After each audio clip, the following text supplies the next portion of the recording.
Good morning, students. Today we are going to start last chapter of our 10th standard. The name of this chapter is statistic.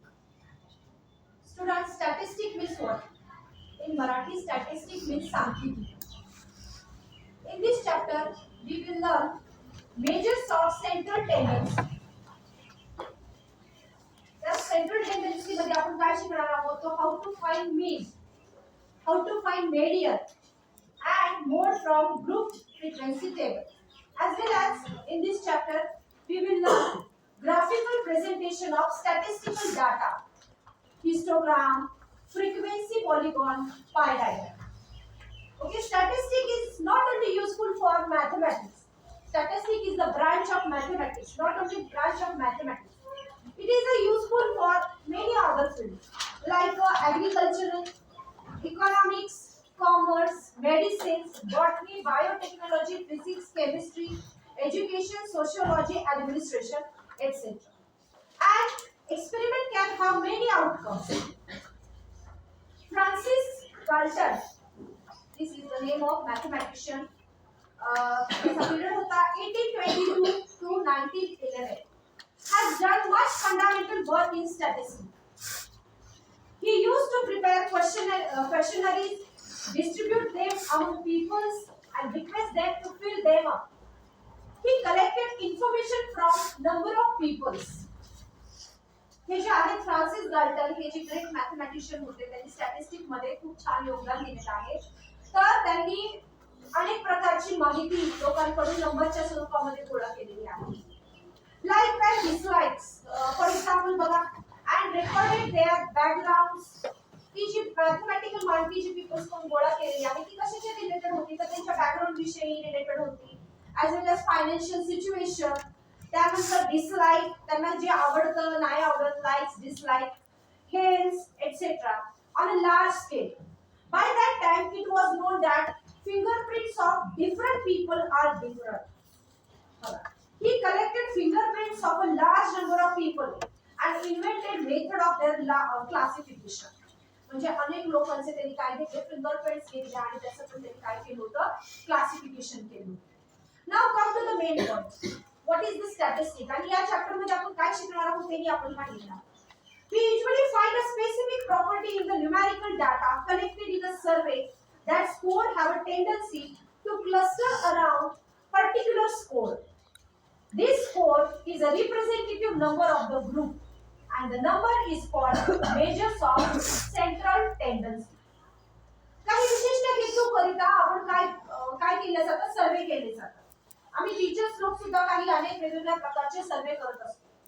तर त्यामध्ये काही data गोळा केला जातो. For example एखाद्या घरोघरी जाऊन किती प्रौढ व्यक्ती आहेत त्यांची संख्या काढणं, प्रत्येक कुटुंबामध्ये मुलांची मुलींची म्हणजे अपत्य किती आहेत ते मोजणं, असे वेगवेगळे सर्वे शासन आम्हा शिक्षकांना करायला सांगत असतात. तर त्यामध्ये जो डाटा आम्ही कलेक्ट करत असतो, जो गोळा करतो तो नंबरच्या रूपात असतो. मग त्याचं विशिष्ट प्रकारे काय केलं जातं त्याचं क्लासिफिकेशन केलं जातं.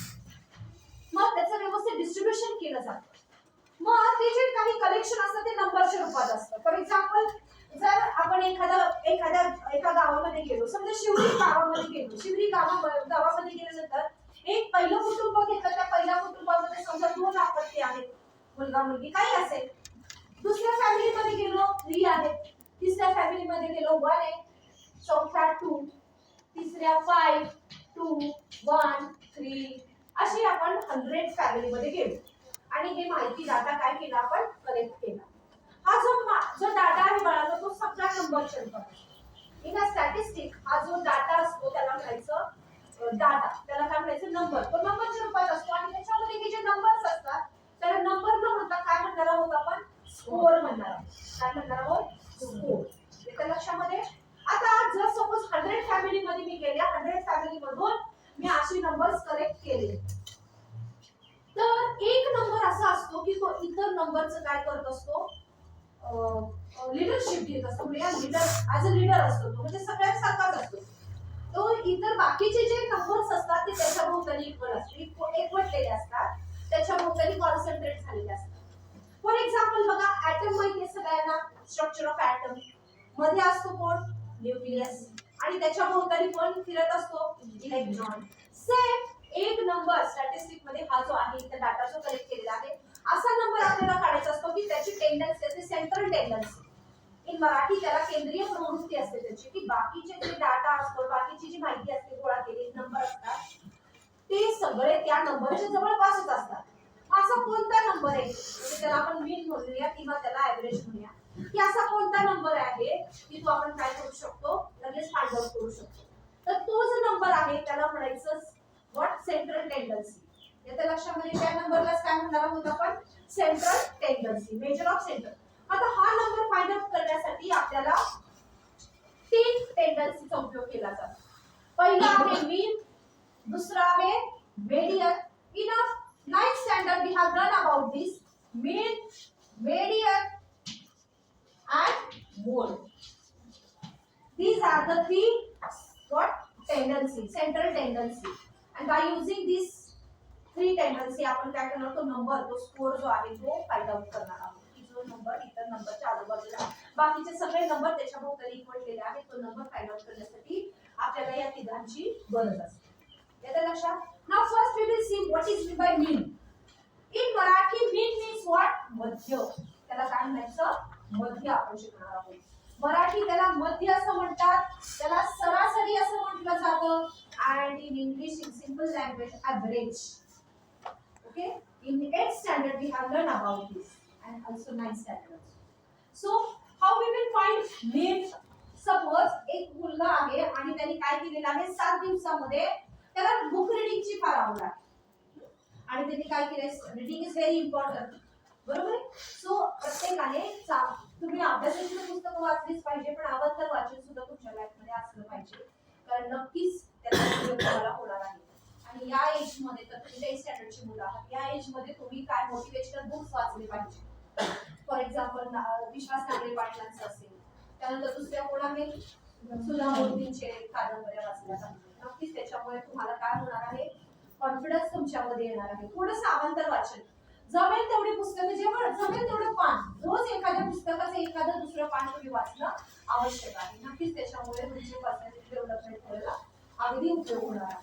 तर तुमच्यासारखाच एक विद्यार्थी आहे आणि त्याला वाचनाची खूप आवड आहे, तो अभ्यास पण नक्की करतो, अभ्यासही करतो आणि त्याला त्याचं वाचनही अवांतर आवडतं. तर त्यांनी एक विश्वास नांगरे पाटलांचं पुस्तक घेतलं आणि तो काय करतोय, रोज त्या पुस्तकाचं एक जसं जमेल तसं, जसा वेळ मिळेल तसे तो बुकचे पेजेस रीड करत असतो. मग फर्स्ट डे त्यांनी किती पेजेस वाचले, सपोज 3 पेजेस वाचले. सेकंड डे सपोज त्यांनी किती पेजेस वाचले, 2 वाचले. थर्ड डे त्याला वेळ मिळाला, त्यांनी 4 पेजेस वाचले. अजून त्याची वाचनाची आवड आता जशी हळूहळू त्याची काय व्हायला लागली, वाढायला लागली. तर नेक्स्ट आफ्टर डे त्यांनी काय केले, 6 पेजेस वाचले. त्यानंतर बघा आता किती डेज झाले, 4 डेज झालेले आहेत. मग त्यानंतर त्याने सपोज त्याला वेळ मिळाला 2 पेजेस वाचले. त्यानंतर पुन्हा 4 पेजेस वाचले आणि सांगा 1 2 3 4 5 6 आणि इथे किती वाचले, समजा 8 पेजेस वाचले. आता हा झाला आपण काय म्हणूया, ह्याला म्हणायचं डाटा, त्याला मराठीत कच्ची सामग्री. मग आता सरासरी त्यांनी किती पेजेस वाचले असतील आठवड्यामध्ये, 7 दिवसामध्ये, ते आपल्याला फाइंड आउट करायचं आहे. मग कसं काढायचं, एव्हरेज कसं काढायचं सांगा बरं. एनीबडी, हां काय करणार इथे, तर what is the formula, mean or it is called as also called as what, average. How we will find average? So the symbol of mean is x bar and is equal to what, total sum of score divided by total number of score. Okay guys, so now हे किती आहे, 7 days आहे. So 3 plus 2 plus 4 plus 6 plus 2 plus 4 plus 8 आपण इथे काय केलेली आहे, सगळ्या स्कोरची सम केलेली आहे and divided by किती घेतले, टोटल नंबर ऑफ स्कोर सांगा किती आले, 7. सो किती आले ऍडिशन सांगा बरं पटकन, 3 plus 2 5 5 plus 4 9 9 plus 6 15 what 15 15 plus 2 17 17 plus 4 21 21 plus 8 29 is it correct? So 29 divided by 7. So what will happen here, divides 29 upon 7. 29 upon 7. What will answer here? So 7 4s are 28. Point 1 carry over. Point after काय चला point नंतर 10. So 7 1s are 7. So 3s are remaining. So what will come here? 7 4s are 20. Okay? Enough. Up to 4 digit or 1 digit. So 4.1 हे घेतलं तरी चालेल कारण पॉइंटच्या नंतर या इथे 2 डिजिटच्या ऐवजी 1 डिजिट लिहिला इथं 4 आहे 5 आणि 5 च्या पुढे असेल तर कॅरी ओव्हर इकडे ऍड होतो आणि नंबर इन्क्रीज होतो पण इथे 4 असल्यामुळे तो नंबर तसाच राहणार मग आपण 4.1 कन्सिडर केलं तरी चालणार आहे सो एव्हरेज त्याने किती बुक रीड केले किती पेजेस रीड केले 7 दिवसामध्ये सरासरी 4 पेजेस त्याचे रोजचे म्हणजे सरासरी एव्हरेज जर काढायचं म्हटलं तर 4 पेजेस त्याने रीड केले असं आपण म्हणू शकतो येते लक्षामध्ये आता हे तुम्ही 8th स्टँडर्ड मध्ये मीन काढायला शिकलेला आहात 9th मध्ये पण शिकलेला आहात आता 10th स्टँडर्ड मध्ये याच्या पुढे सपोज जर तुमचा हा जो डाटा आहे ह्या डाटाचं काय म्हणूया number of total number off score जर तुमचे जास्त असेल 100 असतील 200 असतील तर तुम्ही या पद्धतीने काढू शकाल का एवढे नंबर्सची ऍडिशन लिहिणं पॉसिबल आहे का मग पण काढणं तर गरजेचं आहे मग त्यासाठी आपण या स्टँडर्ड मध्ये शिकणार आहोत बाय युजिंग काय म्हणूया आपण त्याला so mean for classified frequency distribution table तर फ्रिक्वेन्सी डिस्ट्रीब्यूशन टेबलच्या सहाय्याने मीन कसा फाइंड आउट करायचा ते आता आपण काय करणार आहोत शिकणार आहोत तर मीन काढण्याच्या या 10th स्टँडर्ड मध्ये आपल्या किती मेथड आहेत 3 मेथड्स आहेत फोटो आले हे समजलंय सगळ्यांना okay so mean by frequency distribution टेबलच्या सहाय्याने मीन काढण्याच्या तीन स्टेप्स आहेत म्हणजे सॉरी 3 टाइप्स आहेत so first and very easy ते आहे डायरेक्ट मेथड काय आहे डायरेक्ट मेथड पण कधी कधी डायरेक्ट मेथडची फ्रिक्वेन्सी आणि प्लाझ्मा त्यांचा जो प्रोडक्ट असतो तो केव्हा केव्हा काय होतो जास्त येतो मग अजून इझी जाण्यासाठी आपल्याला दुसरी जी मेथड आहे ती आपण यूज करणार आहोत आणि त्या मेथडचं नाव आहे assumed mean method काय आहे assumed mean method assumed mean method and अजून त्याच्यामध्ये थोडीशी प्रोग्रेस आहे आणि त्याच्यामध्ये अजून इझीनेस आणायचा असेल तर ती तिसरी जी स्टेप आहे तर तिसरा जो टाइप आहे मीन काढण्याचा तो म्हणजे स्टेप डेविएशन मेथड काय आहे स्टेप डेविएशन मेथड तर त्या ज्या मेथड आहे 6 पॉइंट प्रॅक्टिस आहे 6.1 या तीनही मेथडचा कॉम्बिनेशन आहे आणि 1 बाय 1 आपण काय करणार आहोत या मेथडनी मीन कसा काढायचा ते आपण शिकणार आहोत तर सगळ्यात पहिली जी इझीएस्ट आहे मेथड जी आहे मीन काढण्याची ती म्हणजे direct method by using frequency distribution table so guys let's we start for step direct method how to find mean by using direct method yes direct method आता डायरेक्ट मेथडनी मीन काढण्यासाठी आपण एक काय घेणार आहोत एक्झाम्पल घेणार आहोत पेज नंबर 130 वर सॉल्व्ड क्वेश्चन आहे आणि तो सॉल्व्ड क्वेश्चन आपण घेणार आहोत बघा इथे क्वेश्चन काय दिलेला आहे the following table shows the frequency distribution of the time required for each worker to complete a work बघा की खाली फ्रिक्वेन्सी डिस्ट्रीब्यूशन टेबल दिलेला आहे आणि त्यामध्ये एक काम करण्यासाठी काही वर्करला लागणारा वेळ आणि वर्कर नंबर ऑफ वर्कर त्याचं तुम्हाला डिस्ट्रीब्यूशन टेबल दिलेला आहे from the table find the mean time to required to complete job for a worker so आता क्वेश्चन मध्ये जो आहे तो क्वेश्चन मी तुमच्या समोर लिहिणार आहे आणि मग त्याच्या फ्रिक्वेन्सी टेबल वरून कसा काढायचा पहिला तर दिलेला आहे टाइम आर मध्ये असणार आहे for each to complete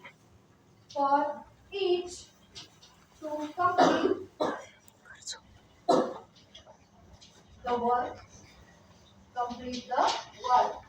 त्यानंतर number of workers 15 to 19 15 to 19 पहिला जो आहे 15 to 19 आर जे आहेत एवढं काम करण्यासाठी 10 वर्कर 15 to 19 आर काम करणाऱ्या वर्कर्स किती संख्या आहे 10 आहे.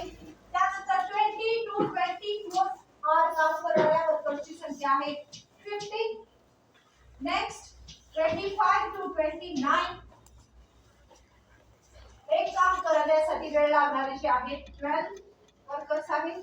त्यानंतर जे आहे 30 to 34 आर काम करण्यासाठी एक आहे आणि लास्टला 35 to 39 आर काम करण्यासाठी जे वर्करचे नंबर्स आहेत 5 आहेत.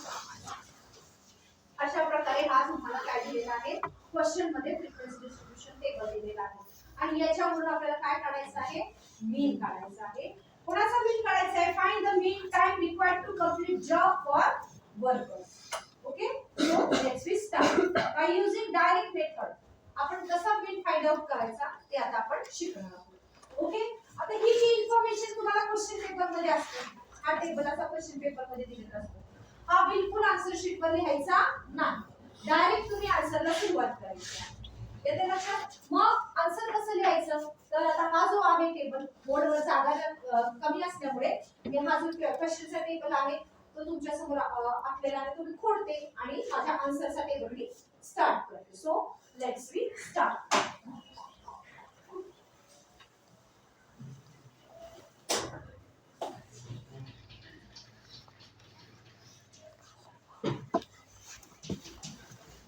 पहिला जो आहे आता इथे आपल्याला डायरेक्ट मेथडने मीन काढण्यासाठी ओन्ली 4 काय लागणार आहे कॉलम्स लागणार आहेत. Use only 4. पहिला जो असणार आहे तो म्हणजे क्लास. याच्या लक्षात यामध्ये क्लास म्हणून तुम्हाला काय दिलेला आहे टाइम इन आर. टाइम कशा दिलेला आहे आर मध्ये दिलेला आहे. So let's we start. चला पहिला जो आहे तो सांगा काय आहे 15 to 19 are 20 to 24 are 25 to 29 are 30 to 34 are and lastला 35 to 39. हे क्वेश्चन मध्ये दिलेले यात मी काय वेगळं काय केलंय का जसं आहे तसं फक्त इथं काय केलंय त्याला मी क्लास मध्ये हे क्लास आहे वर्ग तुम्ही 9th स्टँडर्ड मध्ये शिकलेला आहात हे क्लास. येते लक्षात. पुढे जाणार आहोत क्लास मार्क.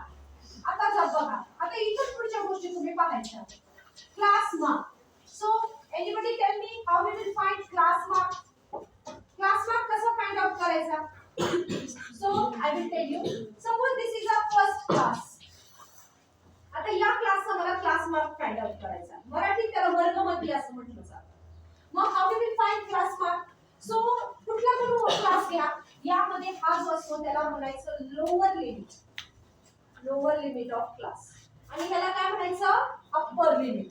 काय म्हणतो आपण याला अप्पर लिमिट. मराठीमध्ये याला खालची वर्गमर्यादा आणि याला म्हणायचं वरची वर्गमर्यादा. मग आता याचा क्लास मार्क कसा काढायचा how we will find class mark.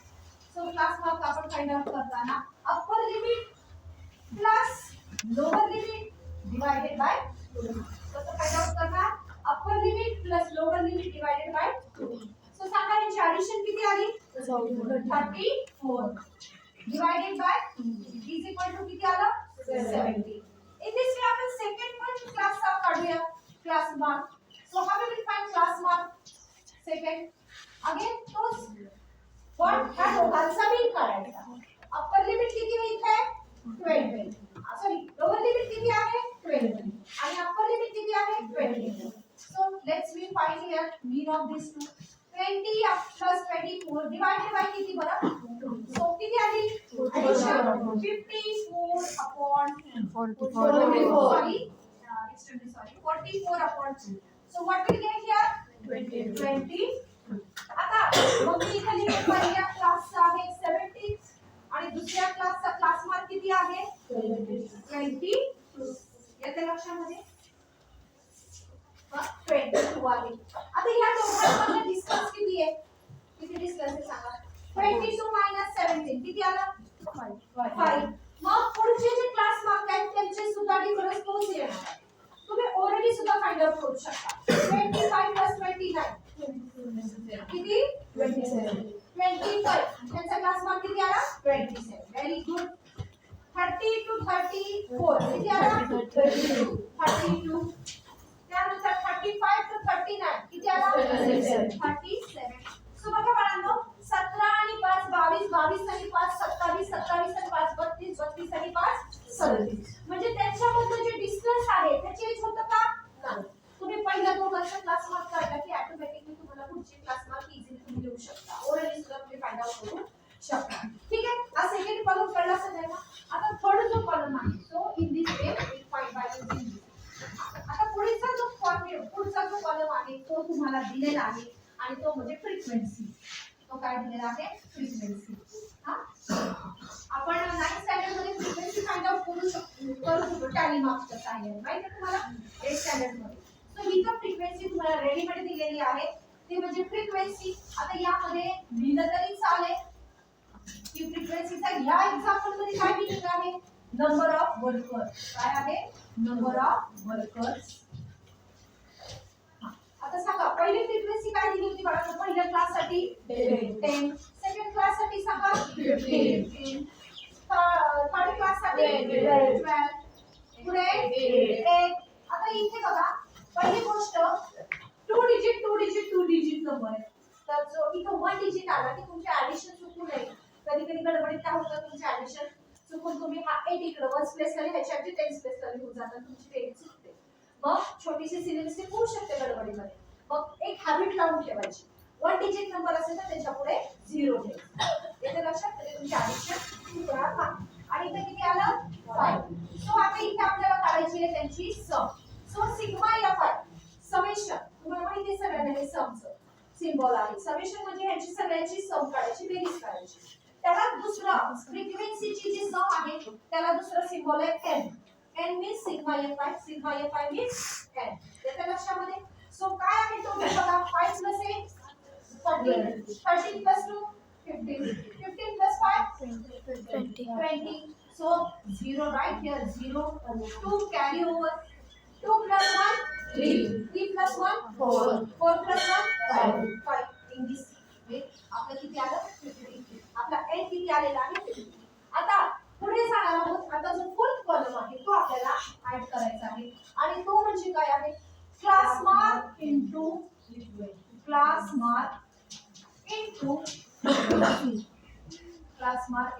Frequency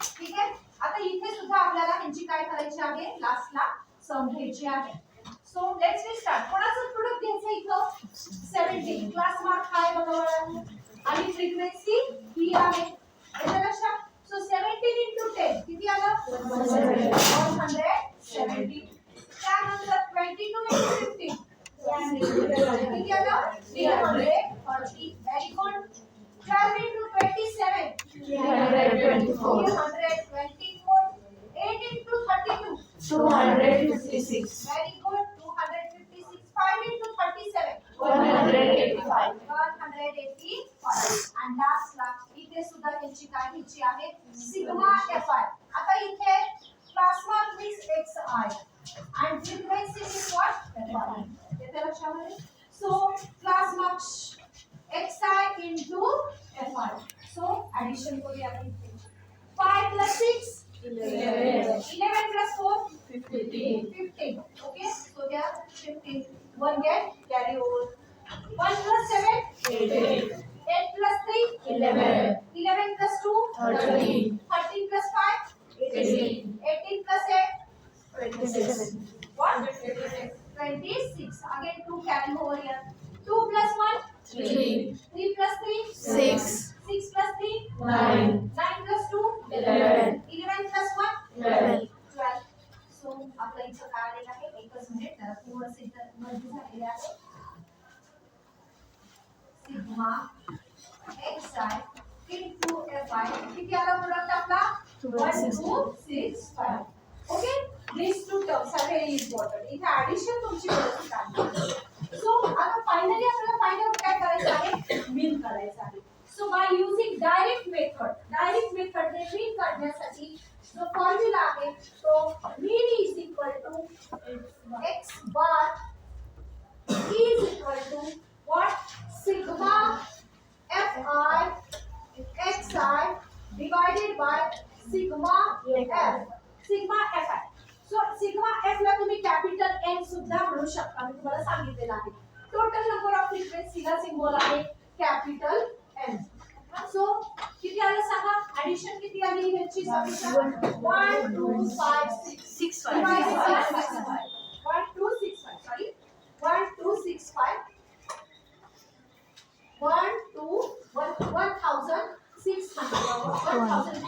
1265 divided by 15. So आता 15 आपण डिवाइड करूया. इझी नंबर पहा तुमच्या समोर रफ वर करणार आहोत आपण. 15 1265 जर 5 ने डिवाइड केलं तरी चालेल. चला काय होणार नाही तर 5 ने डिवाइड करा तर 15 आहे. 5 ने डिवाइड करा काही प्रॉब्लेम नाही. सगळा इथे आता हा नंबर आहे तिथे धरती नको म्हणून पेन्सिल ने इथं कुठेतरी बाजूला लास्ट पेज आहे बोर्डाचं पेज असतं त्याला तुम्ही रफ वर्क म्हणणार आहात आणि त्याच्यावर तुम्ही व्यवस्थित पेन्सिल मग पेन्सिल घेणार आहोत आपण आणि इथे काय करायचं 5 2 चा 10 दोघांनाही 5 ने डिवाइड होतं फर्स्ट प्लेसला 5 आहे आणि इथं 0 आहे त्यामुळे 5 ने इझिली डिवाइड होईल 5 2 चा 10 2 कॅरी ओव्हर इथं 26 झाले काय झालं मग 5 5 चा 21 अगेन 1 इज रिमाइन 5 3 चा 15 सेम 5 10 चा 10 so what will come here तर इथं बघा 2 5 3 divided by what will come here 10 so मग 10 ने डिवाइड केल्यावर काय झालं 1 एक डिजिट काय झालं sorry काय झालं 25.3 and this is the what mean याच्या लक्षामध्ये so सगळ्यांना समजलं का बाळांनो अशा प्रकारे by using direct method how we will find mean कसा काढायचा ते समजलं सगळ्यांना ओके ठीक आहे तर सगळ्यांनी नोट डाऊन करा मध्ये